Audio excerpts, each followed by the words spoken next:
পদে কৈছে ইহাতেহে আমাৰ মিলিল মহাভাগ তুমি হেন মহন্তক পাইলো ভাগ্যে লাগ যত স্বৰ্গ সুখ যিটো মুখ্য সুখ মূল ভকতৰ সংগৰ অল্পক নহি তুল।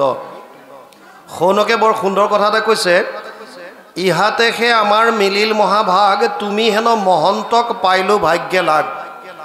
তিনিটা দুৰ্লভ বস্তু আছে শংকৰাচাৰ্যই লিখিছে দুৰ্লভম ত্ৰায়মেবা তৎ দেৱানুগ্ৰহ কাৰকম মনুষ্যত্ব মুমুক্ষত্ব মহাপুৰুষ সংশ্ৰয়া। তিনিটা দুৰ্লভ বস্তুৰ ভিতৰত এটা হৈছে মনুষ্যত্ব মানুহৰ শৰীৰ পোৱা আৰু তাৰ পাছত মনুষ্যৰ পৰা মনুষ্যত্ব প্ৰাপ্তি কৰা এইটো এটা দুৰ্লভ কথা। দ্বিতীয় দুৰ্লভ বস্তুটো হৈছে মুখ্য প্ৰাপ্তিৰ ইচ্ছা অৰ্থাৎ ঈশ্বৰমুখী হোৱা আৰু তৃতীয়টো দুৰ্লভ হৈছে ভকতৰ সংগ পোৱা বা মহাপুৰুষৰ সংগ পোৱা। এই তিনিওটা দুৰ্লভ বস্তু। দুৰ্লভম মনুষ্য দেহ দেহিনাম ক্ষণভংগুৰ তত্ৰাপি দুৰ্লভম মন্যে বৈকুণ্ঠ প্ৰিয় দৰ্শনম 11:2-29 একাদশ স্কন্ধ দ্বিতীয় অধ্যায় 29 নম্বৰ শ্লোকত নিমি ৰজাই নৱসিদ্ধক কৈছিল যেতিয়া নিমি ৰজাই যজ্ঞ কৰি আছিল আৰু যজ্ঞস্থলীত নৱসিদ্ধ যেতিয়া উপস্থিত হ'ল তেওঁলোকক পাই পেলায়ো নিমি ৰজাই এটা কথাই কৈছিল যে হে সিদ্ধ সমস্ত হে ভকতবৃন্দ মই জনাত মানুহৰ জীৱন যদিও ক্ষণভংগুৰ অতি খন্তেকীয়া তথাপিও ই আটাইতকৈ দুৰ্লভ আৰু ইয়াতকৈও দুৰ্লভ বস্তু হৈছে বৈকুণ্ঠ প্ৰিয় দৰ্শনম মানে বৈকুণ্ঠক ভাল পোৱা লোকৰ দৰ্শন পোৱা। বৈকুণ্ঠ এটা কৃষ্ণৰ নামো আৰু বৈকুণ্ঠ কৃষ্ণৰ ধামো। গতিকে এই কৃষ্ণৰ নাম বা কৃষ্ণক ভাল পোৱা এনেকুৱা ভকতৰ দৰ্শন পোৱাটো অতি দুৰ্লভ। এইকাৰণে ইয়াত শৌনকেও কৈছে শৌনকেও সেইকাৰণে ক'লে ইহাতেহে আমাৰ মিলিল মহাভাগ তুমি হেন মহন্তক পাইলো ভাগ্যে লাগ যত স্বৰ্গ সুখ যিটো মুখ্য সুখ মূল। চাওক এটা বস্তু আৰু বুজক যাগ যজ্ঞ পূজা পাতলৰ দ্বাৰা এটা জীৱক স্বৰ্গলৈকে পঠাব পাৰে। জ্ঞান মাৰ্গৰ দ্বাৰা ব্ৰহ্মক উপাসনা কৰি এটা জীৱ ব্ৰহ্মলোকলৈকে যাব পাৰে। কিন্তু আব্ৰহ্ম ভুৱনালোক পুনৰাৱৰ্তিন অৰ্জুন মামুপেত্যতু কৌন্তেয় পুনৰ্জন্ম ন বিদ্যতে। অষ্টম অধ্যায় 16 নম্বৰ শ্লোক গীতা অৰ্জুনক কৈছে হে অৰ্জুন ব্ৰহ্মলোক পৰ্যন্তও যদি জীৱ যায় তেওঁলোকৰো পুনৰাৱৰ্তন আছে। তাৰমানে পুনৰপি জননম পুনৰপি মৰণম পুনৰপি জননী জঠৰে শয়নম। বাৰে বাৰে জন্ম বাৰে বাৰে মৃত্যু আছে মুক্তি পাব নোৱাৰে। কেতিয়ালৈকে যেতিয়ালৈকে মোক নেপায়। মামু পেত্যতু কৌন্তেয় পুনৰ্জন্ম বিদ্যতে যিসকলে মোক পালে তেওঁলোকৰ আৰু পুনৰ্জন্ম নহয়। নতদ ভাষয়তে সূৰ্য ন শশাংক ন পাৱক যদ গত্বা ন নিবৰ্তন্তে তদ ধাম পৰমম মম। পঞ্চদশ অধ্যায় 6 নম্বৰ শ্লোক গীতা। হে অৰ্জুন তাত অৰ্থাৎ মোৰ বৈকুণ্ঠত এয়া চন্দ্ৰ সূৰ্যই প্ৰকাশ কৰিব নালাগে তাত স্বপ্ৰকাশিত হৈ থাকে আৰু কি হ'ব তালৈ যিটো জীৱ এবাৰ যায় তাৰ পুনৰাৱৰ্তন নাই সি আৰু পুনৰ আহিব নালাগে। ইয়াত কৈছে এনেকুৱা স্বৰ্গ সুখো ভকতৰ সংগত একেবাৰে নগণ্য যেন হয়। ইয়াত কৈছে যত স্বৰ্গ সুখ যিটো মুখ্য সুখ মূল স্বৰ্গ সুখতকৈ মুক্তিৰ সুখ আৰু বেছি ইয়াতকৈও ভকতৰ সংগৰ অল্পকো নহি তুল। ভকতৰ সংগৰ লগত স্বৰ্গ সুখে হওক মুক্তি সুখে হওক ই তুলনাই নহয়। ভকতৰ সং এনেকুৱা কিয় কাৰণ ভকতে ডাইৰেক্ট আমাক আনন্দ দিব পাৰে। কাৰ জৰিয়তে কৃষ্ণ কথাৰ জৰিয়তে। আপুনি যদি ভকতৰ সংগত থাকে চাওক আমি যাৰ লগত দিনৰ বেছিভাগ সময় কটাওঁ তাৰ প্ৰভাৱ আমাৰ ওপৰত পৰে। আপুনি যদি এজন ধনৱন্তৰ লগত আছে ৰাতিপুৱাৰ পৰা ৰাতিলৈকে তেতিয়াহ'লে ধনৱন্তজনে যেনেকৈ ধন ঘটিছে তাৰ টেকনিকবিলাক আপুনি গম পাব আৰু লাহে লাহে আপুনিও ধন ঘটা আৰম্ভ কৰিব। আপুনি যদি কোনোবা এজন জ্ঞানীৰ লগত থাকে তেতিয়া আপুনিও সেই জ্ঞানীজনৰ বহুখিনি জ্ঞানৰ প্ৰভাৱ আপোনাৰ ওপৰত পৰিব কাৰণ আপুনি তেওঁৰ লগত আছে। তেনেকৈ অসংগৰ লগত থাকিলে অসৎ সংগৰ লগত থাকিলে আপোনাৰ অসৎ প্ৰভাৱ পৰিব। কিন্তু যদি আমি ভকতৰ লগত থাকোঁ তেতিয়াহ'লে ভক্তি মাৰ্গৰ প্ৰভাৱ আমাৰ ওপৰত পৰিব। উদাহৰণ লৈ বুজক আইনষ্টাইনৰ এজন ড্ৰাইভাৰ আছিল আইনষ্টাইনৰ লগত থাকোতে থাকোতে ড্ৰাইভাৰজন এনেকুৱা হৈ গ'ল যে আইনষ্টাইনে যি ভাষণ দিয়ে এই ভাষণখিনি খলখলীয়াকৈ ক'ব পৰা হ'ল তেতিয়া মোবাইলৰ দিন নাছিল গতিকে আইনষ্টাইন নামটো যদিও মানুহে শুনে তেওঁ দেখিবলৈ কেনেকুৱা এই বস্তুটো গম নাপায় এদিন ড্ৰাইভাৰজনে আইনষ্টাইনক ক'লে যে ছাৰ আপুনি বিজ্ঞানৰ ওপৰত যি ভাষণ দি আছে মই আপোনাৰ নিচিনাকৈ 1.5 ঘণ্টাৰ পৰা 2 ঘণ্টা এয়া ভাষণ দিব পাৰিম আইনষ্টাইনে ক'লে বৰ সুন্দৰ কথা মোক এখন বিজ্ঞানৰ কনফাৰেন্সত মাতিছে সভা এখনত তাত বিজ্ঞানীবিলাক থাকিব তুমি এটা কাম কৰিবা তাত আইনষ্টাইন হৈ পেলাই তুমিয়ে ভাষণ দিবা মই তোমাৰ ড্ৰাইভাৰ হৈ তোমাক লৈ যাম খালি আৰু কথাখিনি শুনিম ড্ৰাইভাৰজনে ক'লে হ'ব আৰু সেইদিনা নিৰ্দিষ্ট দিনত ড্ৰাইভাৰজনক সুট টাই পিন্ধাই দিলে আৰু আইনষ্টাইন কৰি পিছৰ সিটত বহুৱাই স্বয়ং আইনষ্টাইনে ড্ৰাইভাৰৰ সিট পৰিধান কৰি ড্ৰেছ পৰিধান কৰি গাড়ী চলাই গ'ল আৰু কনফাৰেন্সখন পোৱাৰ লগে লগে বিজ্ঞানীসকল আগবাঢ়ি আহি পিছফালৰ দুৱাৰ খুলি আইনষ্টাইন ৰূপী ড্ৰাইভাৰজনক আগবঢ়াই লৈ গ'ল আৰু তেওঁক মঞ্চত বহিবলৈ স্থান দিলে আইনষ্টাইন যিজন ড্ৰাইভাৰৰ বেশত গৈছিল তেওঁ সেই মঞ্চৰ সন্মুখত এটা চুকত চকী এখনত বহি থাকিল আৰু এটা সময়ত আইনষ্টাইনৰ ভাষণৰ পাল পৰিল তেওঁ 2 ঘণ্টা ধৰি সুন্দৰ বিজ্ঞানৰ ওপৰত ভাষণ দিলে কোনো এজন বিজ্ঞানীয়ে গম নাপালে যে এইজন আইনষ্টাইন নহয় আৰু ড্ৰাইভাৰজনৰ জোশ উঠি আহি আছে ভাষণ দিওঁতে দিওঁতে বিৰাট জাউৰি হাত চাপৰি মাৰি আছে জোশত পৰি পেলাই এসময়ত কৈ দিলে আপোনালোকৰ যদি কিবা প্ৰশ্ন আছে তেতিয়াহ'লে মোক সোধক তাৰ মাজৰ এজন বিজ্ঞানীয়ে এনেকুৱা এটা প্ৰশ্ন কৰিলে যিটো প্ৰশ্নৰ উত্তৰ কোনোদিন ড্ৰাইভাৰটোৱে আইনষ্টাইনৰ পৰা শুনা নাছিল এতিয়া তাৰ লেঠা লাগি গ'ল কিন্তু যিহেতু আইনষ্টাইনৰ লগত সদায় থাকে থাকোতে থাকোতে থাকোতে থাকোতে প্ৰেজেন্স অফ মাইণ্ড তাৰ বহুত বেছি বাঢ়ি গ'ল তাৰ আইকিউ লেভেলটো বাঢ়ি গ'ল এই পটককৈ তাৰ বুদ্ধি আহি যায় কি কৰিব এতিয়া সি এটা উপায় উলিয়ালে একদম তুৰন্ত আৰু ক'লে যে সেই বিজ্ঞানী যিজনে প্ৰশ্ন কৰি আছিল থিয় হৈ তাক হাঁহি মাৰি ক'লে হে ইমান সৰু সুৰা প্ৰশ্ন মোক সুধিছা এইটো প্ৰশ্নৰ উত্তৰটো মোৰ ড্ৰাইভাৰটোৱে দিব পাৰে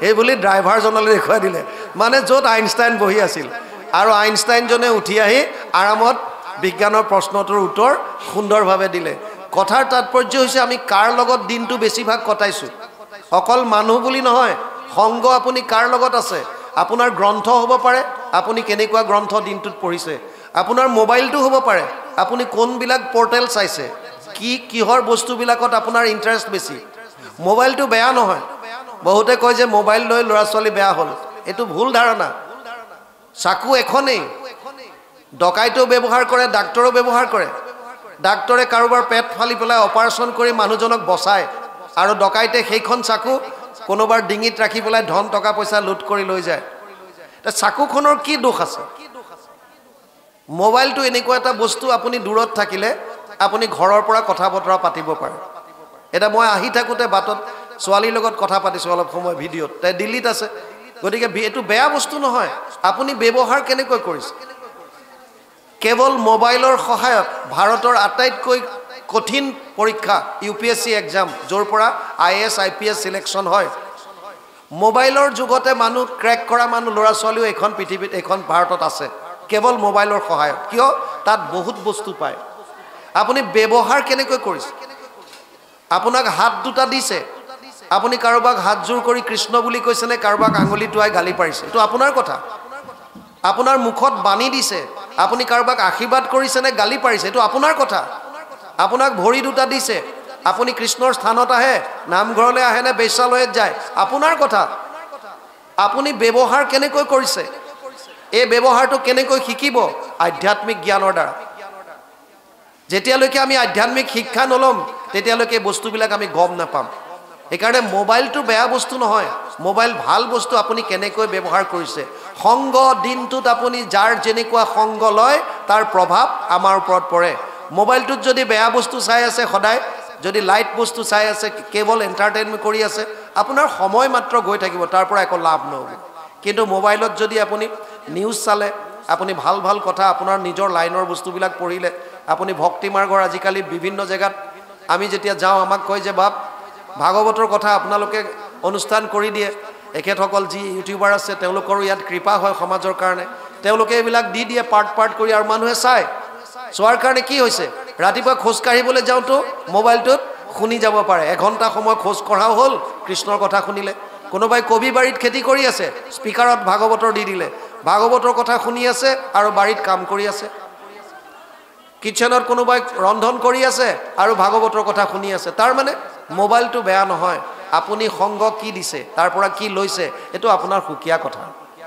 ইয়াত কৈছে এতিয়া ভকতৰ সংগৰ অল্পৰো নহি তুল আকাশে সঞ্চৰে ৰবি ৰথ যেন বায়ু সূৰ্যৰ লগত হৰৈ জগতৰ আয়ু একক্ষণ মানে যিটো শুনৈ কৃষ্ণ কথা তাৰ বিনে আনৰ জীৱন যায় বৃথা আমাৰ প্ৰতিটো মুহূৰ্তত আয়ুষ নষ্ট হৈ গৈ আছে প্ৰতিটো মুহূৰ্তত আমি আগবাঢ়ি গৈ আছো আপুনি যিটো মই আপোনালোকে আমি প্ৰায়ে কওঁ মই যেতিয়া এলপি স্কুলত আছিলোঁ প্ৰাথমিক বিদ্যালয়ত মই হাইস্কুলত পঢ়িছিলোঁ মই কলেজত আছিলোঁ কিন্তু 60 বছৰ বয়সত এই মইটো এলপি স্কুলত থকা মইটো নহয় বহুত চেঞ্জ হৈ গ'ল আপোনাৰ প্ৰাথমিক বিদ্যালয়ত বহা সহপাঠী এজনে যদি আপোনাক 60 বছৰ বা 70 বছৰ দেখা নাই আজি যদি আহি আপোনাক দেখে কোনো কাৰণত আপোনাক চিনি নাপায় কিয় আপোনাৰ 60-70 বছৰ আগত যিটো শৰীৰ আছিলে আজি সেই শৰীৰটো নাই তথাপিও আমি কৈ থাকো যে মই আছিলোঁ মই পঢ়িছিলোঁ তাৰ মানে মইটো এক্সিষ্ট কৰি আছে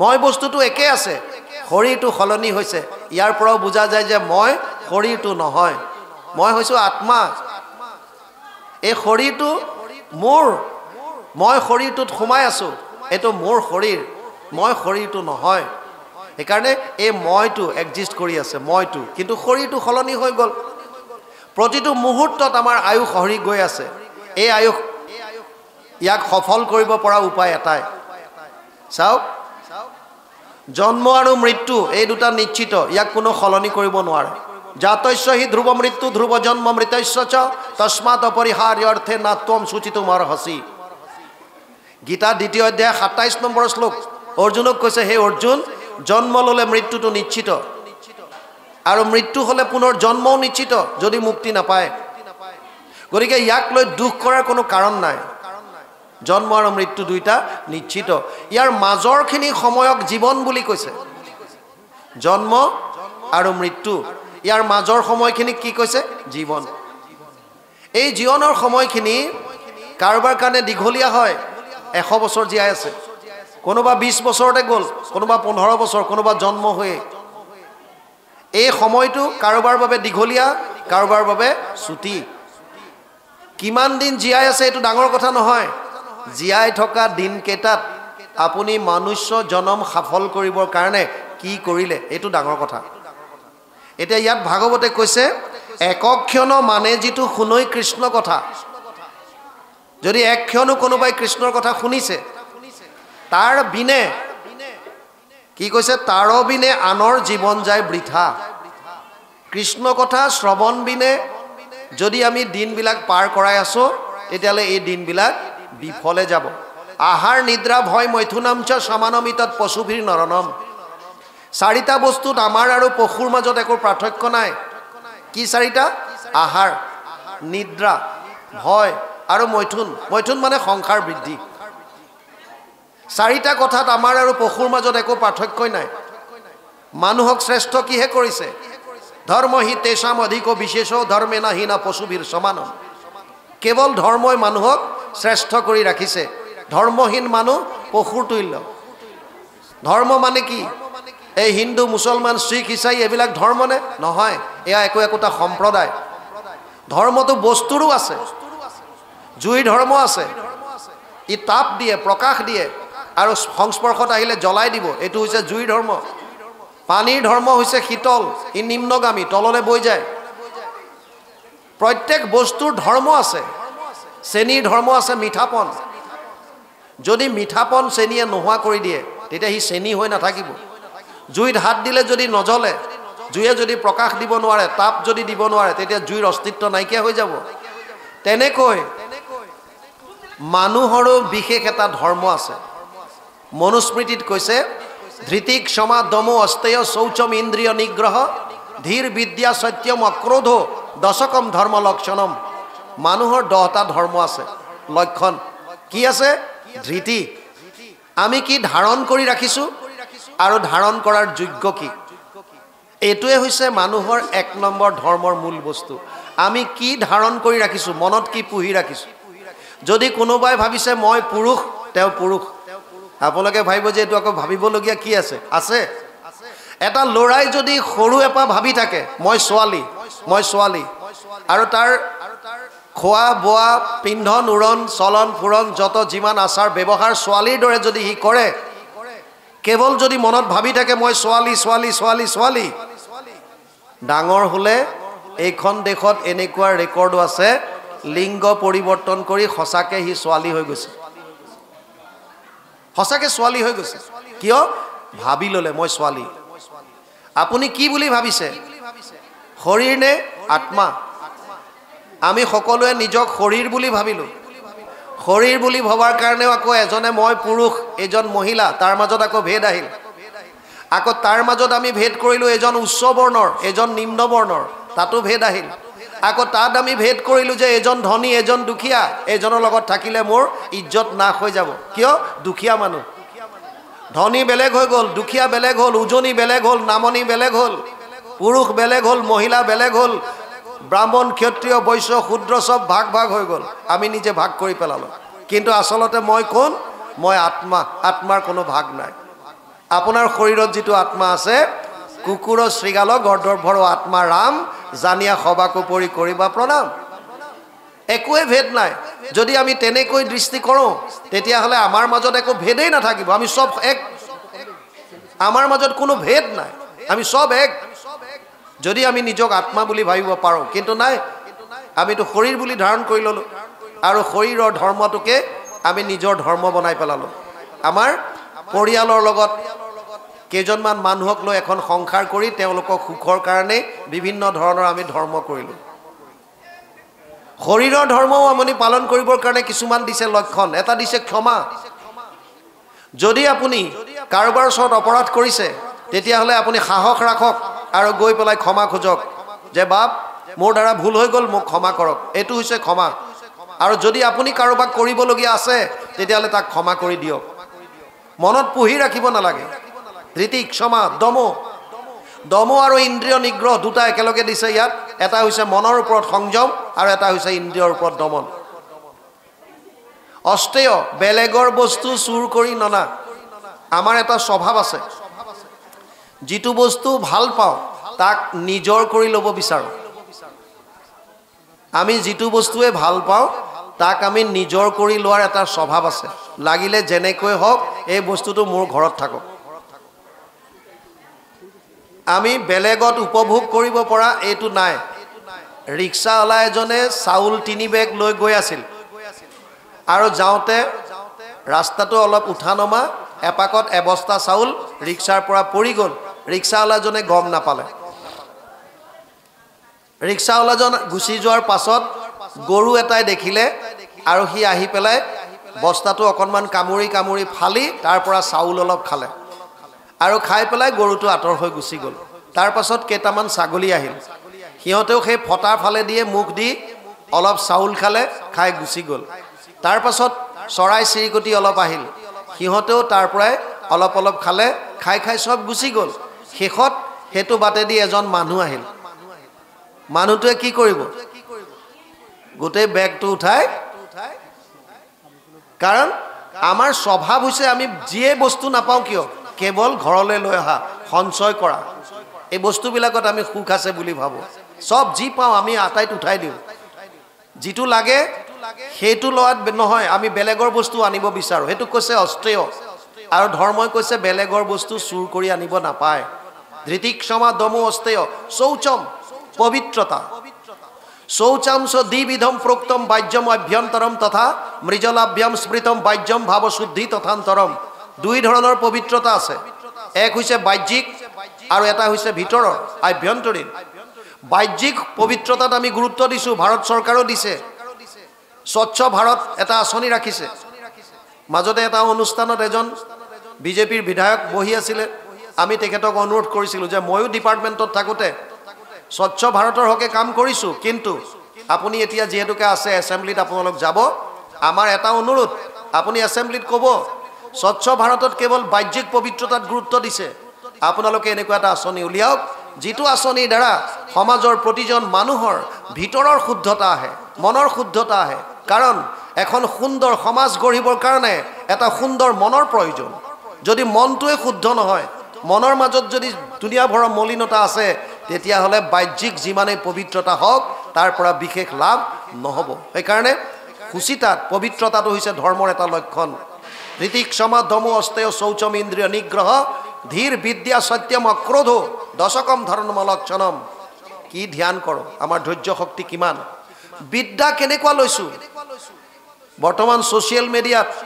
বিভিন্নজনে বিভিন্ন শাস্ত্ৰৰ উদ্ধৃতি দিয়ে আৰু উদ্ধৃতি দি বিভিন্নজনে বলি বিধানৰ হকে কথা ক'ব বিচাৰে কোনোবাই মূৰ্তি পূজাৰ বিষয়ে ক'ব বিচাৰে কোনোবাই বিভিন্ন ধৰণৰ কথা কয় শাস্ত্ৰৰ উদ্ধৃতি দি কিন্তু আচলতে বিদ্যা লৈছোঁ কোনা অৰ্জুনক গীতাত কৈছে অধ্যাত্ম বিদ্যা নিত্যত্বম তত্ত্ব জ্ঞানাৰ্থ দৰ্শনম এতৎ জ্ঞানম ইতি প্ৰোক্ত অজ্ঞানম যদতো অন্যথা ত্ৰয়োদশ অধ্যায় 11 নম্বৰ শ্লোক গীতা হে অৰ্জুন জ্ঞান কেৱল এটাই আছে এইটো হৈছে আধ্যাত্মিক জ্ঞান চাওক শিক্ষা চাৰিবিধ এজন ল'ৰা বা এজনী ছোৱালীক সম্পূৰ্ণ শিক্ষা দিবৰ কাৰণে চাৰি ধৰণৰ শিক্ষাৰ প্ৰয়োজন হয় প্ৰথমটো হৈছে নীতি শিক্ষা আগতে ককা আইতাই ঘৰতে গৰম দিনত চোতালত ধাৰি পাতি পাৰি নাতিবিলাকক কলাত মূৰ থৈ খুৱাই বিভিন্ন সাধু কথাৰ মাজেৰে নীতি জ্ঞান দিছিল যিবিলাক সাধু কথাত গছ বনে কথা ক'ব পাৰিছিল জীৱ জন্তুৰ মুখত মাত আছিল বিভিন্ন স্বৰ্গৰ অপেশ্বৰা ৰজা মহাৰাজা ইত্যাদি কাহিনীৰে তেওঁলোকৰ কুমলীয়া মনটো নীতিৰ দ্বাৰা ভৰাই দিছিল আৰু সেই ল'ৰা ছোৱালী ডাঙৰ হৈ বিনা কাৰণত গছ এজোপা ঘাপ মাৰি কাটিবলৈ 10 বাৰ চিন্তা কৰিছিল কিয় সৰুতে ককায়ে কৈছিল গছজোপাক যদি ঘাপ মাৰি দিওঁ কান্দিব দুখ পাব জীৱ আছে গছজোপা কিমান সুন্দৰ শিক্ষা সৰুতে দিছিল কিন্তু লাহে লাহে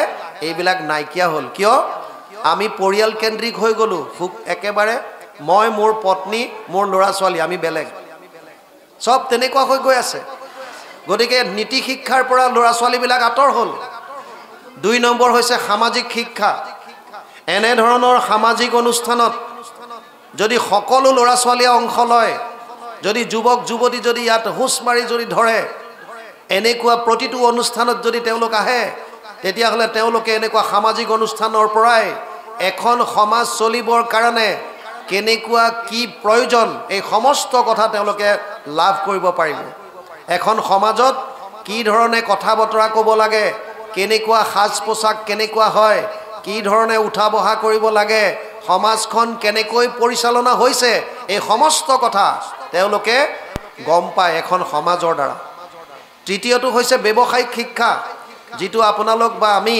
ল'ৰা ছোৱালীক প্ৰাথমিক বিদ্যালয়ৰ পৰা বিশ্ববিদ্যালয়লৈকে বিভিন্ন ধৰণৰ ডিগ্ৰী আহৰণ কৰি পেলাই দিয়াওঁ এইবিলাক হৈছে ব্যৱসায়িক ইয়াৰ দ্বাৰা ল'ৰা ছোৱালীয়ে কেৱল জীৱনটো নিৰ্বাহ কৰিবৰ কাৰণে অৰ্থ ল'ব পাৰিব সঞ্চয় আটাইতকৈ প্ৰয়োজনীয় শিক্ষা হৈছে আধ্যাত্মিক শিক্ষা আধ্যাত্মিক শিক্ষা ভকত আৰু গুৰুৰ পৰা পাব বা শাস্ত্ৰৰ পৰা পাব আধ্যাত্মিক শিক্ষা মানে য'ত আপুনি মই কোন ক'ৰ পৰা আহিলোঁ কি কৰা উচিত ক'লে যাম আত্মা আৰু পৰমাত্মাৰ বিষয়ে সঠিকভাৱে জানি লোৱাটো আধ্যাত্মিক শিক্ষা আধ্যাত্মিক শিক্ষাই 3টা বস্তু দিয়ে প্ৰথমটো হৈছে ভাৱৰ শুদ্ধতা দ্বিতীয়টো হৈছে বাণীৰ শুদ্ধতা আৰু তৃতীয়টো হৈছে কৰ্মৰ শুদ্ধতা purity in thoughts purity in speech and purity in action 3টা বস্তু দিয়ে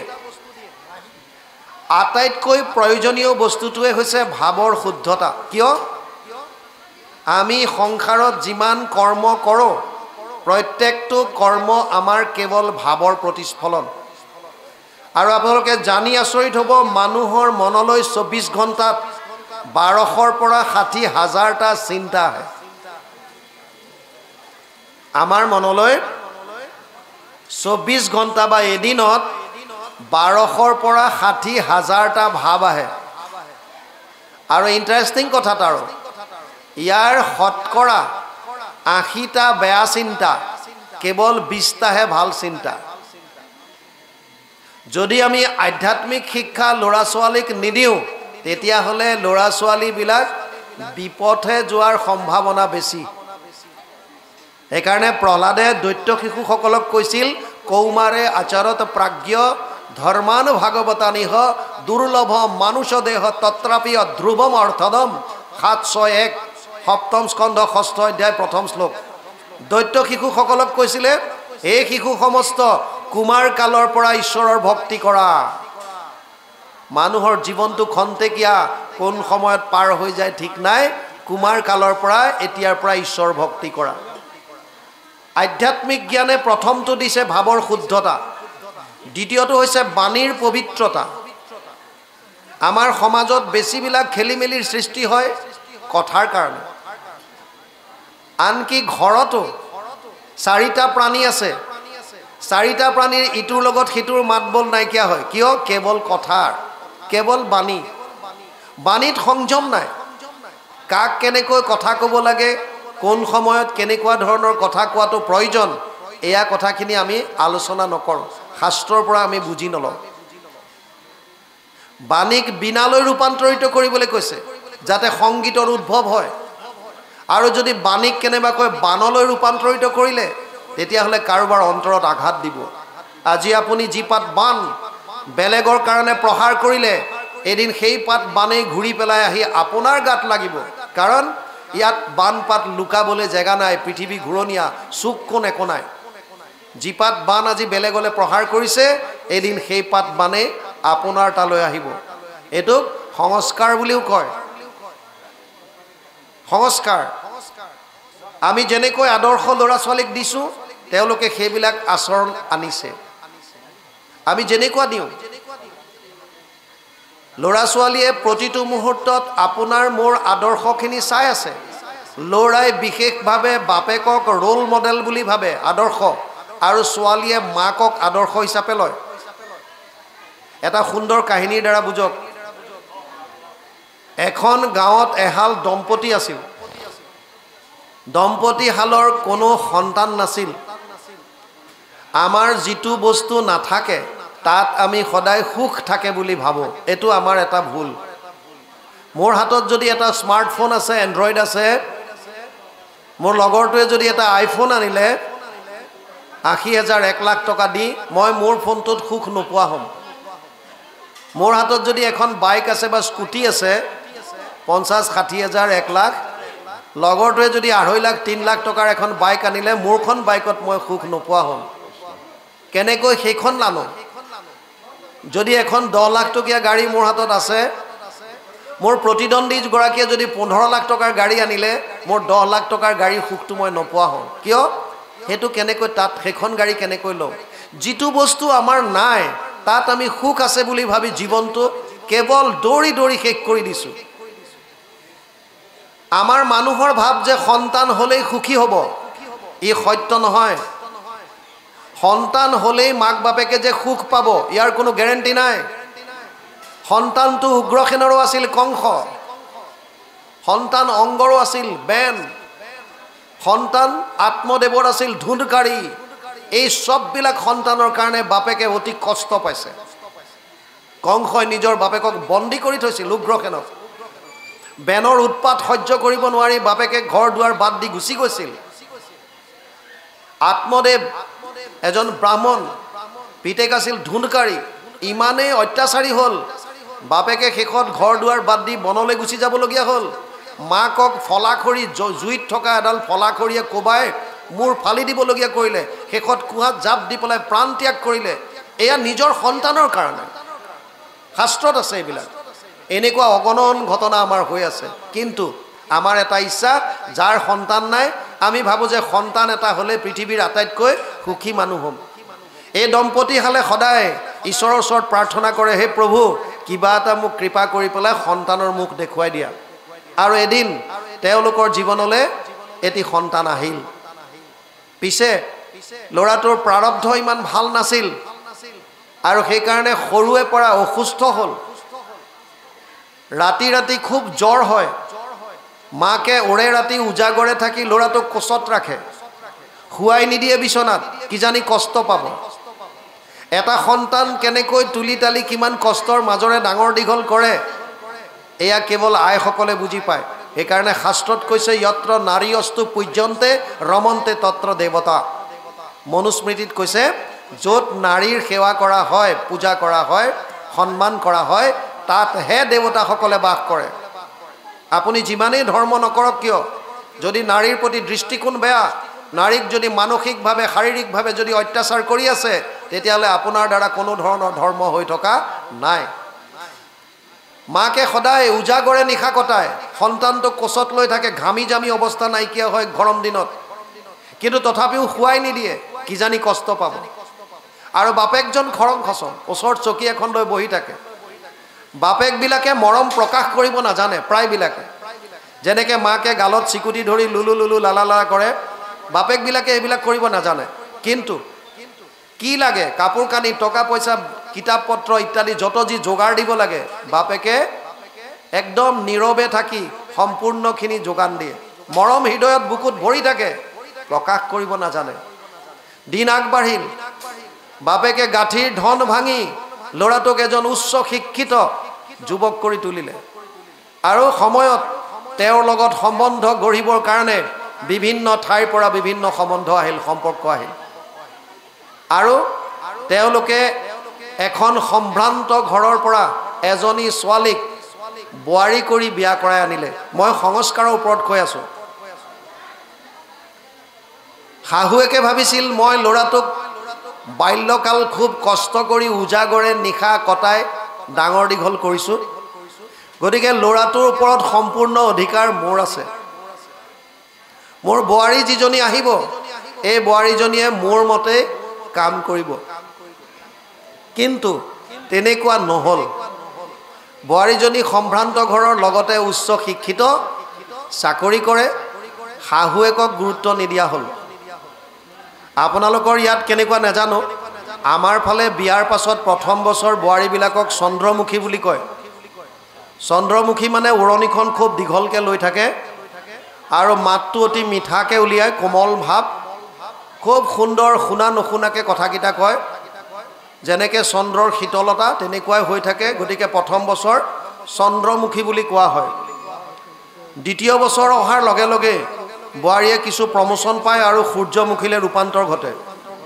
লাহে লাহে উৰণি খহি যায় আৰু তাপ দিয়া আৰম্ভ কৰে এবাৰ এগৰাকী বোৱাৰীয়েকে শাহুৱেকক ভাত বাঢ়ি দিলে আৰু ভাতত সৰু শিলগুটি ওলাল শাহুৱেকে সুবিধা লৈ আছিল সেইদিনা সুবিধাটো পাই পেলাই বোৱাৰীয়েকক ক'লে বোৱাৰী তোক ভগৱানে চকু দুটা দিয়া নাই তই চাউলকেইটা বাছি ল'ব নোৱাৰিলি ইয়াত শিলগুটি আছে দেখা নাই বোৱাৰীয়েক আছিল সূৰ্যমুখী পিৰিয়ডত সেইকাৰণে বোৱাৰীয়েকে লগে লগে উত্তৰ দিলে মা মোক বাৰু ভগৱানে দুটা চকু দিলে মই বাৰু শিলগুটিটো দেখা নাপালোঁ সেইজন ভগৱানে আপোনাক 32টা দাঁত দিয়া নাই জানো আপুনি সৰু শিলগুটি এটা চোবাই খাব নোৱাৰে তাকে আকৌ ক'বলৈ আহিছে বছ তাপ দি দিলে আৰু তৃতীয় বছৰৰ পৰা আপোনালোক এনেকুৱা নহয় চিন্তা কৰিব নালাগে আমাৰ ফালৰ কথা কৈছোঁ তৃতীয় বছৰৰ পৰা বোৱাৰীসকল আৰু এটা প্ৰমোচন পায় আৰু জ্বালামুখী হয় প্ৰথম বছৰ গিৰিয়েকে কয় ঘৈণীয়েকে শুনে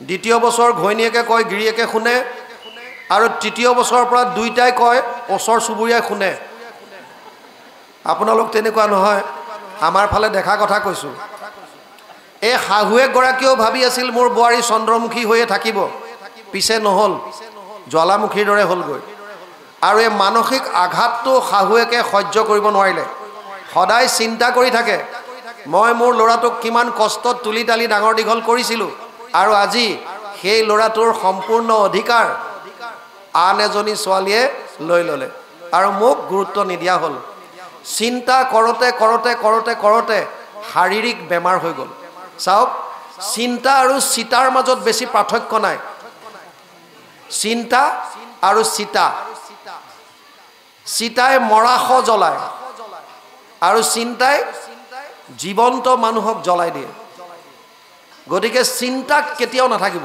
যিমান পাৰে ঈশ্বৰৰ চিন্তন কৰক সংসাৰৰ চিন্তাবিলাক বাদ দিয়ক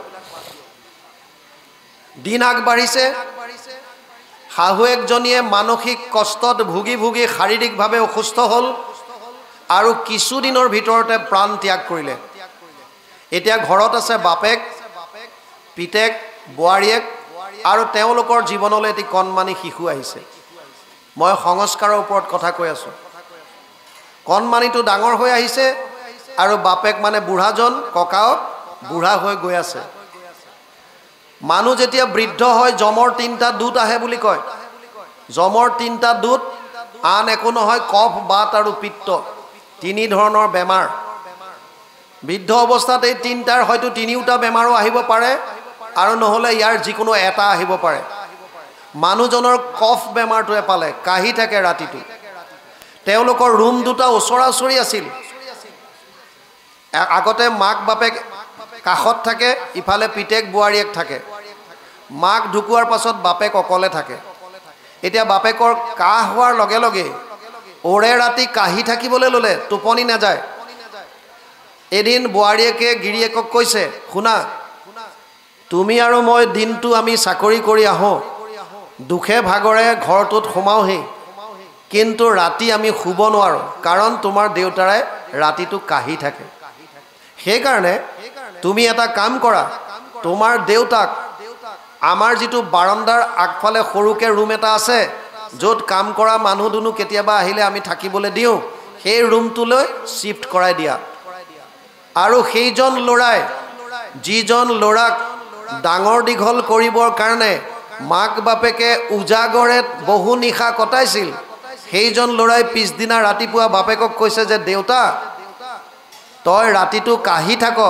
তোৰ কাৰণে তোৰ বোৱাৰীয়েৰ আৰু মোৰ টোপনি নাযায় সেইকাৰণে আমি ভাবিছোঁ তই আমাৰ ঘৰৰ আগফালে থকা বাৰান্দাত থকা সৰু ৰুমটোলৈ শিফ্ট কৰ বাপেকে ক'লে হয় বোপাই তই ঠিকেই ভাবিছ ময়ো চিন্তা কৰি আছিলোঁ মই কাহি থাকোঁ মই জানিছিলোঁ তহঁতৰ টোপনি ক্ষতি হ'ব বৰ ভাল কথা চিন্তা কৰিছ দে মই আগফালে থাকোঁগৈ আৰু লগে লগে আগফালে কাম কৰা মানুহ থকা ৰুমটোতে শিফ্ট কৰিলে খোৱাৰ সময়ত ডাইনিঙলৈ আহে আৰু একেলগে আটাইকেইজন বহি অন্নমুঠি লয় দিন বাঢ়ি আছে বুঢ়াজনৰ নাৰ্ভৰ প্ৰব্লেম হৈ আহিল আৰু হাতটো কঁপিবলৈ ধৰিলে তেওঁ যেতিয়া অন্নমুঠি লয় সিদ্ধ যেতিয়া লয় হাত কঁপি থকাৰ কাৰণে এই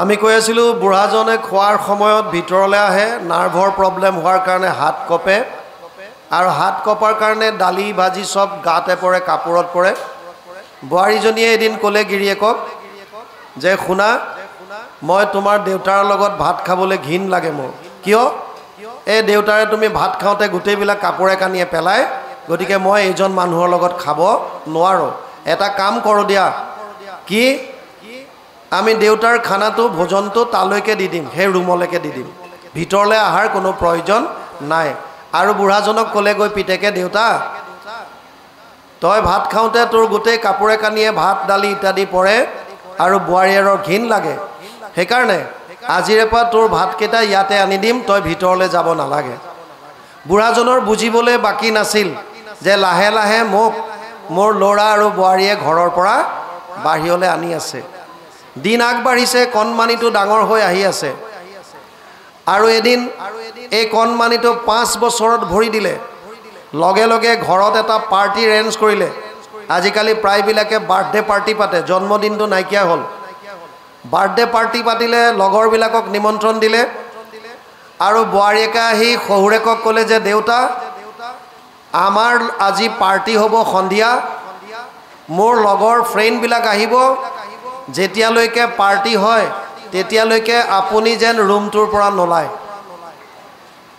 আৰু শহুৰেকে ক'লে যে আয়ো মইনো কিয় ৰুমৰ পৰা বাহিৰলৈ ওলাম হ'ব দে মই ৰুমৰ ভিতৰতে সোমাই থাকিম আৰু সেই বুলি পাৰ্টি আৰম্ভ হোৱাৰ এঘণ্টামান আগৰে পায় বাৰান্দাৰ ৰুমটোত সোমাই ভিতৰৰ পৰা হুকডাল লগাই দিলে সন্ধিয়া 7টা বজাত পাৰ্টি আৰম্ভ হ'ল গিলাচৰ টুং টাং ডিজে ঢাক ঢুক মিউজিক চলি আছে 7টাৰ পৰা 8টা বাজিল 8টাৰ পৰা 9টা 9টাৰ পৰা 10টা 10টাৰ পৰা 11টা বাজি গ'ল পাৰ্টি শেষ হোৱাৰ কোনো নাম লোৱা নাই বুঢ়াজনৰ পাছাপ কৰিব লাগিল ভাবিলে মই মনে মনে গৈ পিছফালে গৈ পাছাপ কৰি আহি আকৌ সোমাই থাকিম এই বুলি দুৱাৰখন খুলিবলৈ ধৰিছে আনহাতে মেইন মঞ্চত য'ত পেণ্ডেলটো দিছিল তাত এই বোৱাৰীয়েকৰ লগৰ 5জনী বান্ধৱীয়ে বোৱাৰীয়েকক ক'লে যে তোৰ ঘৰটো আমাক দেখুৱা নাই তোৰ ঘৰটোনো কেনেকৈ ৰাখিছ আমাক এবাৰ দেখুৱা বল আৰু বোৱাৰীয়েকে বান্ধৱী 5জনীক লৈ ভিতৰলৈ আহিছে ঠিক বাৰণ্ডা পাওঁতে 5জনী বান্ধৱী আৰু বোৱাৰীয়েক আৰু আনহাতে বুঢ়াজনে ৰুমৰ দুৱাৰ খুলিছে বাহিৰলৈ যাবলৈ বাৰণ্ডাত দুইখিনি সন্মুখা সন্মুখী হ'ল য'তে বাঘৰ ভয় ততে ৰাতি হয় বুঢ়াজনক দেখাৰ লগে লগে বান্ধৱী কিগৰাকীয়ে সুধি দিলে বোৱাৰীয়েকক যে আমি 4 ঘণ্টা ধৰি তোৰ তাত পাৰ্টি কৰি আছো অথচ এই মানুহজন এবাৰো দেখা নাপালো এইজননো কোন সেইগৰাকী সম্ভ্ৰান্ত ঘৰৰ বোৱাৰী উচ্চ শিক্ষিতা তেওঁ অকণমানো ক'বলৈ কুণ্ঠাবোধ নকৰিলে আৰু তেওঁ ক'লে এইজন আমাৰ ঘৰত কাম কৰা মানুহ এওঁ শাৰীৰিকভাৱে অসুস্থ হৈ আছে আৰু সেইকাৰণে আমি আমাৰ ঘৰত ৰাখি এওঁক চিকিৎসা কৰাই আছো বান্ধৱী কিজনীয়ে ক'লে যে তোমাৰ চিন্তা চৰ্চা অতি মহান তুমি একেবাৰে উদাৰ কাম কৰা মানুহ এজনকো ঘৰত ৰাখি এনেকৈ চিকিৎসা দিয়া নজিৰ আমি ক'তো পোৱা নাই তথাপিও তুমি তেনেকৈ কৰিছা গতিকে তুমি খুব মহান বুঢ়াজনে কি ক'ব দুধাৰি চকুলো মাত্ৰ বৈ আছে কাক কি ক'ব বান্ধৱী কিজনী ভিতৰলৈ গ'ল ৰুম চাবলৈ লৈ গ'ল আৰু বুঢ়াজনে বাহিৰলৈ আহি বাহিৰৰ পৰা আহি পুনৰ ৰুমটোত সোমাই হুকডাল লগাই ভিতৰত বহি আছে কান্দি আছে হুক হুকাই পাৰ্টি এসময়ত শেষ হ'ল আৰু কোনোবা এগৰাকীয়ে দুৱাৰত ঢকিয়াইছে খোলক দুৱাৰ বুঢ়াজনে দুৱাৰ খুলি দেখিলে যে আন কোনো নহয় বোৱাৰীগৰাকী বিভিন্ন অশ্লীল বাণীৰে গালি পাৰিছে মই অকণমান আগত সেইকাৰণে কৈছিলোঁ বাণীৰ সংযম বাণীৰ পবিত্ৰতা কেৱল আধ্যাত্মিক জ্ঞানেহে দিব পাৰে অশ্লীল বাণীৰে নক'বলগীয়া কথা কৈ শহুৰেকক গালি পাৰিলে আপোনাক কৈছিলোঁ যে বাহিৰলৈ নোলাব আপুনি কি চোৱাৰ লালসাত ৰুমৰ পৰা বাহিৰলৈ আহিছিল আপোনাৰ এই বয়সতো লাজ নাই বিভিন্ন ধৰণৰ অকথ্য কথাৰে শহুৰেকক ঠকা খৰকা কৰিলে শহুৰেকজনে পুনৰ কান্দি আছে কি কৰিব তেনেকুৱাতে ল'ৰাটো আহি পালে আৰু গিৰিয়েকক দেখা পাই বোৱাৰীয়েকে ক'লে শুনা কালিলৈৰ ভিতৰত হয়তো এইজন মানুহ এখন ঘৰত থাকিব আৰু নহ'লে মই থাকিম সিদ্ধান্ত তোমাৰ আৰু সেইজন ল'ৰাই যিজন ল'ৰা সৰু হৈ থাকোঁতে মাক বাপেক দুয়োটাই উজাগৰে নিশা কটাইছিল সেইজন ল'ৰা যিজন ল'ৰাক শিক্ষা দিবৰ কাৰণে বাপেকে ভৱিষ্যতৰ কথা চিন্তা নকৰি গাঁঠিৰ সমস্ত ধন ভাঙিছিল সেইজন ল'ৰাই পিছদিনাখন ওচৰতে থকা এখন বৃদ্ধ আশ্ৰমত কথা পাতি গাড়ী এখন লৈ আহিল আৰু গাড়ীখন আনি গেটৰ ওচৰত লগাই বাপেকৰ ওচৰত আহি ক'লে দেউতা আমি দুটা অফিচলৈ যাওঁ কণমানিটো স্কুললৈ যাবলৈ আৰম্ভ কৰিছে তই দিনটো ঘৰত অকলে অকলে থাক বৰ কষ্ট পাৱ চাগে সেইকাৰণে মই ভাবিছোঁ আমাৰ ঘৰৰ কিছু দূৰত এখন বৃদ্ধ আশ্ৰম আছে তোৰ বয়সৰ বহু মানুহ তাত পাবি সেইকাৰণে মই ভাবিছোঁ বল তোকো তাত থৈ আহোঁগৈ বুঢ়াজনৰ বুজিবলৈ বাকী নাছিল যে আজি ল'ৰাই মোক ঘৰৰ পৰা মই নিজে সজা ঘৰখনৰ পৰা মোক গতিয়াই বাহিৰ কৰি বৃদ্ধ আশ্ৰমৰ বাট দেখুৱাব বিচাৰিছে তথাপিও মনৰ ওপৰত কণ্ট্ৰোল কৰি বাপেকে ক'লে বোপাই তই বৰ ভাল কথা ভাবিছ সঁচাকৈ মই ঘৰখনত কিবা এটা যেন উদং উদং পোৱা হ'লোঁ তোৰ মাৰে এৰি যোৱাৰ পাছত মই খুব কষ্টত থকাৰ নিচিনা লাগিছে হ'ব ব'ল মই যাওঁ এই বুলি ৰুমটোৰ পৰা ওলাই আহিছে আজি পিতেক আগে আগে গৈছে বাপেক পাছে পাছে সাধাৰণতে বাপেক আগত যায় আৰু ল'ৰা পিছত কিয় কাৰণ বাপেকক আদৰ্শ হিচাপে লয় ল'ৰাবিলাকে আৰু ছোৱালীয়ে মাকক আদৰ্শ হিচাপে লয় কিন্তু আজি আৰু উল্টা হৈছে পিতেক আগে আগে গৈছে, বাপেক পাছে পাছে। তাকো বাট ক'লে দেখুৱাইছে বৃদ্ধ আশ্ৰমৰ। গেটৰ ওচৰ পালেগৈ, বুঢ়াজনৰ হৃদয় কঁপি উঠিছে। আৰু এতিয়া পিতেকক কৈছে, বোপাইও মই যেতিয়া বৃদ্ধ আশ্ৰমত থাকিবই লাগিব, তাত চাগে মই নিজকে বৰ অকলশৰীয়া অনুভৱ কৰিম। তহঁতকো নাপাম, নাতিটোও নাপাম, মাৰেতো মোক এৰিয়ে গুচি গ'ল। তোৰ মাৰে মোক দিয়া এৰী চাদৰখন মোৰ আলনাত আছে, তই এৰী চাদৰখনকে লৈ আগৈ যা। কেতিয়াবা মাৰলৈ মনত পৰিলে, আপোনজন তহঁতলৈ মনত পৰিলে মই এৰী চাদৰখনকে গাত লৈ থাকিম। পিতেক যাবলৈ পোৱাই নাই, কণমানি নাতিটো দৌৰ মাৰিছে আৰু ককাকৰ আলনাৰ পৰা এৰী চাদৰখন লৈ আহি দুৱাৰদলিত দীঘলকৈ মেলি লৈছে। ভিতৰৰ পৰা দা এখন আনি মাজত কাটিবলৈ আৰম্ভ কৰিছে। মাকে সুধিছে পিতেকক, অ বোপাই, ককাৰ এৰী চাদৰখন কিয় কাটিছ? মাকে ভাবিছে মোৰ ল'ৰা মোতকৈ একোপ চৰা, এৰী চাদৰ গোটেইখন ককাকক নিদিয়ে, এটুকুৰাহে দিব। মোৰ আদৰ্শত উঠিছে মোৰ বোপাই, গতিকে গৰ্বত ফুলি আছে। পিতেকে এৰী চাদৰখন লৈ নোযোৱা দেখি বাপেক উধাটো খাই আহিছে আৰু দেখিছে নিজৰ পিতেকে কণমানি ল'ৰাটোৱে এৰী চাদৰখন মাজত কাটি আছে। সুধিলে, আৰে বোপাই কি কৰিছ? ককাৰ এৰী চাদৰখন মাজতে কেলে কাটিলি? তেতিয়া কণমানিটোৱে কৈছে, শুনা মা, শুনা দেউতা, মই যিটো দেখিছোঁ আমাৰ ঘৰত এখনেই এৰী চাদৰ আছে, আৰু যদি মই গোটেইখন এৰী চাদৰ আজি ককাৰ লগত দি পঠিয়াওঁ, তেতিয়া যিদিনা মই তোমালোক দুটাক বৃদ্ধ আশ্ৰমৰ বাট দেখুৱাম, সেইদিনা তোমালোকৰ লগত কি দিম? এইকাৰণে ইয়াৰ এটা টুকুৰা মই সেইদিনাৰ কাৰণে ৰাখিছোঁ, যিটো দিনত মই তোমালোক দুয়োকে বৃদ্ধ আশ্ৰমৰ বাট দেখুৱাম। গীতাত কৈছে, ইয়ত ইয়ত আচৰতি শ্ৰেষ্ঠ তদেৱ ইতৰজন স ইয়ত প্ৰমাণম কুৰুতে লোকাস্তদানু বৰ্ততে। তৃতীয় অধ্যায় 21 নম্বৰ শ্লোক গীতা। হে অৰ্জুন, জ্যেষ্ঠজনে শ্ৰেষ্ঠজনে যেনেকুৱা আচৰণ কৰে উঠি অহাসকলে সেয়া মাত্ৰ অনুসৰণ কৰে। গতিকে আমি কেৱল উঠি অহা চামক যুৱক যুৱতীসকলক কেৱল দোষাৰোপ কৰিলে নহ'ব। আমি আদৰ্শ কেনেকুৱা দেখুৱাইছোঁ, তেওঁলোকৰ সন্মুখত আমি কি কৰি আছোঁ। সন্মুখত সন্ধিয়া যদি আপুনি টিভিৰ ওচৰত বহি থাকে, ল'ৰা বা ছোৱালীটোক কয় তই পঢ়গৈ, তাৰ মন ক'ত লাগিব? আপুনি তেওঁৰ টেবুলৰ ওচৰত বহক, অলপ সময় দিয়ক আৰু ইহঁতক সোধক, আমাৰ দিনত পঢ়া শুনাৰ তহঁতৰ লগত এতিয়া পাঠ্যপুথিবিলাক সলনি হ'ল, কি আছে তহঁতৰ, মোক অলপ বুজাই দে।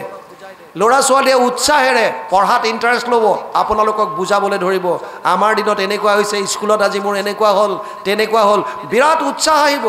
তাকে নকৰি আমিবিলাকে কি কৰোঁ, কেৱল আদেশ জাৰোঁ, আদেশ। আৰু নিজে আমি বিভিন্ন ধৰণৰ অপকৰ্মবিলাকত লিপ্ত হৈ আছোঁ। প্ৰতিটো মুহূৰ্তত ল'ৰা ছোৱালীয়ে আমাক ফ'ল' কৰি আছে। সেইকাৰণে আমাৰ কৰ্তব্যবিলাক কেনেকুৱা হোৱা উচিত, তাৰ কাৰণে আধ্যাত্মিক জ্ঞান লোৱাটো আটাইতকৈ জৰুৰী। সেইকাৰণে 4টা শিক্ষাৰ ভিতৰত নীতি শিক্ষা, সামাজিক শিক্ষা, ব্যৱহাৰিক শিক্ষা আৰু চতুৰ্থটো হৈছে আধ্যাত্মিক শিক্ষা। এই আধ্যাত্মিক শিক্ষাই 3টা বস্তু দিয়ে বুলি ক'লোঁ। প্ৰথম ভাৱৰ শুদ্ধতা, দ্বিতীয় বাণীৰ পবিত্ৰতা আৰু তৃতীয় কৰ্মত পবিত্ৰতা। গতিকে আধ্যাত্মিক জ্ঞান কেনেকৈ পাম? ভকতৰ সংগত থাকি। যি কি নহওক, এতিয়া ইয়াত কৈছে, কৃষ্ণত অৰ্পিয়া আমি কৰোঁ কৰ্ম যত, তাতো নানা বিঘ্নি আছে জানিবা মনত, এতেকে পিয়ায়ো কৃষ্ণ চৰিত্ৰ অমৃত, শ্ৰৱণ মাত্ৰকে যেন সংকৃত কৃত্য। সৌনকে কৈছে, আমি যিমানেই আন কৰ্ম নকৰোঁ কিয়, কৃষ্ণত অৰ্পণ কৰি হ'লেও তাত বিঘ্নি আহিব পাৰে। হয়তো আমাৰ কৰ্মত ক'ৰবাত ছিদ্ৰ ৰৈ যাব পাৰে। সেইকাৰণে আমাক শ্ৰৱণ কীৰ্তন কৰোৱা কিবিলাক? প্ৰভু ভগৱন্তৰ লীলাসমূহ। কলিযুগত কেৱল আৰু কেৱল কৃষ্ণৰ লীলাই হৈছে, শ্ৰৱণ কীৰ্তনে হৈছে মুখ্য ধৰ্ম। যাগ যোগ যজ্ঞ কৰি দুখ পাইলোঁ মাত্ৰ, আবে কহিওক মহাভাগৱত শাস্ত্ৰ। যিমানবিলাক যাগ যোগ যজ্ঞ সৌনকে কৈছে, সেইবিলাকতো 1000 বছৰ কৰিলোৱেই। 1000 বছৰ যজ্ঞ কৰি বহুত কষ্ট পালোঁ, তাৰ পৰা ফল একো নাপালোঁ। সেইকাৰণে আমাক মহাভাগৱত শাস্ত্ৰ শ্ৰৱণ কৰোৱা। কি আছে ইয়াত? কৃষ্ণ কথা ইটো অমৃতটো কৰি স্বাদ, শুনো সুত সুখ পৰীক্ষিতৰ সংবাদ। ভাগৱতত আছে সুখ আৰু পৰীক্ষিতৰ কথা। সৌনকে কৈছে, হে সুতমুনি, তুমি আমাক সুখদেৱ আৰু পৰীক্ষিতৰ মাজত যি কথোপকথন হৈছিল এই কথাখিনি শুনোৱা। যাৰ ঘোঁৰা চলে আতি আকাশৰ পথে, শশাগৰা পৃথিৱী জিনিলা একৰ ৰথে, জম্বু দীপপতি পৰীক্ষিত মহাবীৰ, তৰুণ কালতে কেন তেজিলা শৰীৰ।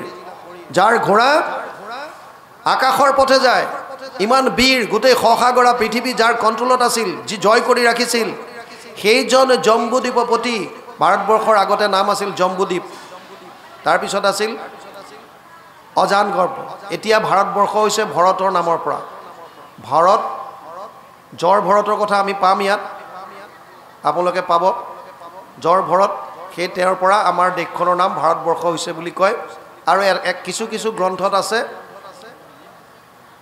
যিজন ভৰত আন এজন ভৰত আছে আমাৰ শকুন্তলাৰ পিতেক সেইজনৰ পৰা হোৱা বুলি বহুতত ক'ব বিচাৰে ইয়াত কৈছে এতিয়া যিজন পৰীক্ষিত তেওঁৰ ওচৰত ভৃত্য যেন খাতে পৃথিৱীৰ ৰাজা যত কৃষ্ণত ভকত তেন্তে মহাভাগৱত হৰিস্মৰি জিমতে কৰিলা তনু ত্যাগ কহিও তাহানে জন্ম সুত মহাভাগ পৃথিৱীৰ সমস্ত ৰজাই যাৰ ওচৰত ভৃত্য হৈ খাতে খাটনি ধৰে এনেকুৱা পৰীক্ষিত ৰজা যিজনে হৰিক স্মৰণ কৰি নিজৰ শৰীৰ ত্যাগ কৰিছিল সেইজনৰ জন্মৰ বিষয়ে আমাক কোৱা লগতে কৈছে বিষ্ণু বৈষ্ণৱৰ কিঞ্চিত একো নাহি ভেদ দুইৰো কথা কৰে পাতকৰ কণ্ঠ ছেদ এতেকে শুনিব আমি কৃষ্ণৰ চৰিত এহিকে তাৰিবে আবে দুৰ্ঘোৰ কলিত বিষ্ণু আৰু বৈষ্ণৱৰ মাজত কোনো পাৰ্থক্য নাই ভক্তি ভকত ভগৱন্ত গুৰু চতুৰ্বিদ বাপু এক ইনকি সুমিৰণ কৰে সো না সই বিঘ্ন অনেক ভক্তি ভকত ভগৱন্ত আৰু গুৰু চাৰিবিধতে পাৰ্থক্য নাই ভকত আৰু ভগৱন্তৰ মাজত কোনো পাৰ্থক্য নাই সেইকাৰণে ভকতৰ সেৱাটো কলিযুগৰ কাৰণে অতি দৰকাৰী ভকতক সেইকাৰণে যিমান পাৰে শুশ্ৰূষা সেৱা কৰিবলৈ আমাক দিছে ইয়ালৈকে গৈছে ইয়াৰ পাছত কি আহে অকণ চাওক কৃষ্ণ